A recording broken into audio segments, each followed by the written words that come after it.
Hello everyone and welcome back. Today we're going to be reading the book Boris and Bella.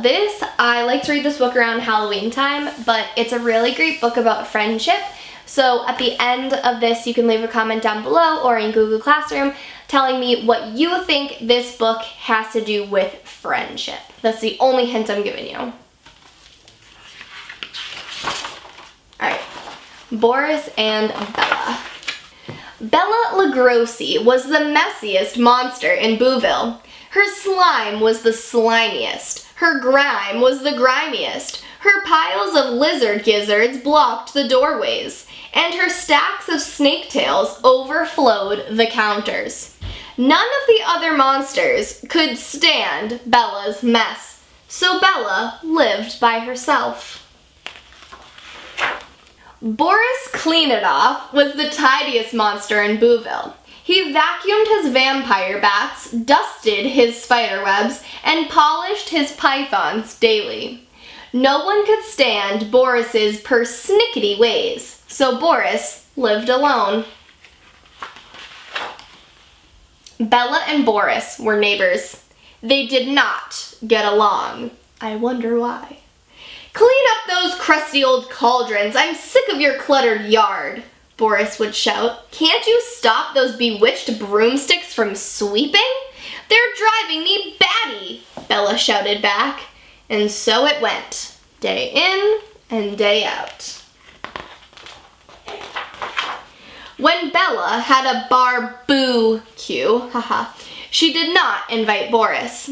And on Valentine's Day, Boris sent chocolate-covered gargoyle boils to everyone but Bella.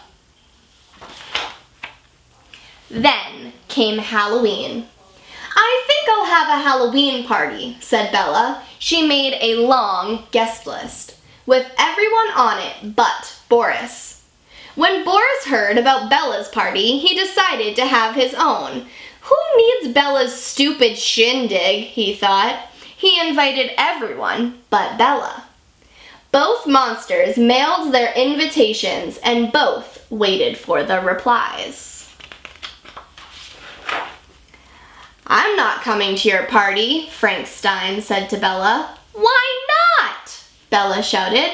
"I'm going to Harry Beastie's party. His dust bunnies don't bite and he makes great caterpillar cupcakes." Monsters called Bella for the rest of the day. Everyone was going to Harry Beastie's party instead of hers. Meanwhile, more monsters called Boris about his party. "I can't come to your party," said Maury Mummy. "Why not?" Boris demanded. "I'll be at Harry Beastie's party. He doesn't worry about claw marks scuffing the floors." Halloween night soared in on bat wings. It was cold and dark, the perfect night for a party. Bella sat by herself in her messy cave. Drat that Harry Beastie! My party would have been an absolute scream! Boris sat by himself in his tidy dungeon. Drat that Harry Beastie! My party would have been frightfully delightful. Bella stomped out of her cave. She was going to give Harry a piece of her mind. Boris stormed out of his dungeon. How dare that Harry Beastie ruin everything?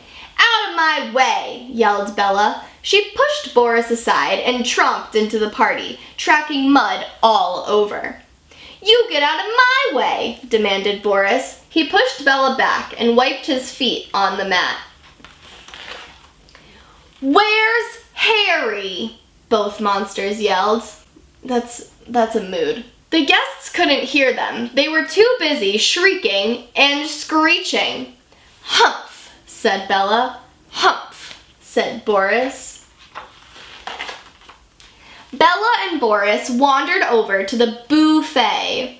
Bella sniffed the snake spit stew. "Not as slobbery as mine," she said. Boris nibbled a maggot muffin. "Too much muffin, not enough maggot," he mumbled. Bella watched some monsters play pin the head on the headless horseman. "What a bore," she sneered. Boris eyed the monsters bobbing for eyeballs. "What a snore," he said. Just then, the Howling Wolfman Band burst into the Monster Mambo. Soon, every ghoul in town was shaking and quaking. Cyclops bebopped and Fang flip-flopped. The boogeyman boogied while the trolls twirled round. Bag o' Bones connected his hip bones to his neck bone just for fun. Maury Mummy was swinging so hard he came undone. Look at them carrying on, Bella mumbled. They're making fools of themselves, Boris said. The music played on while the two monsters watched everyone else have a good time. Bella sighed. She loved to dance. Boris looked down at the floor. He hadn't danced in so long. Bella looked at Boris shyly. Maybe we should show them how it's done, she said. Boris smiled. We could try, he said. When Bella and Boris came together, they discovered an amazing thing. You're just the right size, they cried. The two monsters galumped and galomped in perfect time to the music. They danced so well, the other monsters cleared off the dance floor to watch. Not bad for a grime fighter like you, said Bella. And you're pretty good for the Queen of Unclean, said Boris. Look at them! After their dance, they shared a bubbly cup of ghoul drool. When Bella wiped her mouth on her sleeve, Boris didn't say a word. And when Boris cleaned his cup with his handkerchief, Bella didn't tease him. At midnight, everyone lifted their cups and roared. In the corner of the room were the two new friends, grinning at each other with their snaggle-toothed smiles. Happy Halloween, Boris cleaned it off. Happy Halloween to you, Bella Lugosi. From that night on, Bella tried to be a little tidier. Boris tried to be a little messier. And when Halloween rolled around the next year, they threw the best bash Booville had ever seen. Together.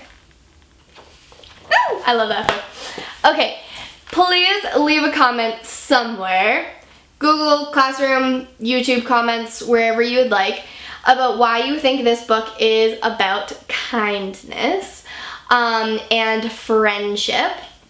Those are the two themes in this book. There's some others. You could say acceptance, but leave a comment down below telling me what you think, and I would love to read your thoughts. All right, I will see you guys later. Bye.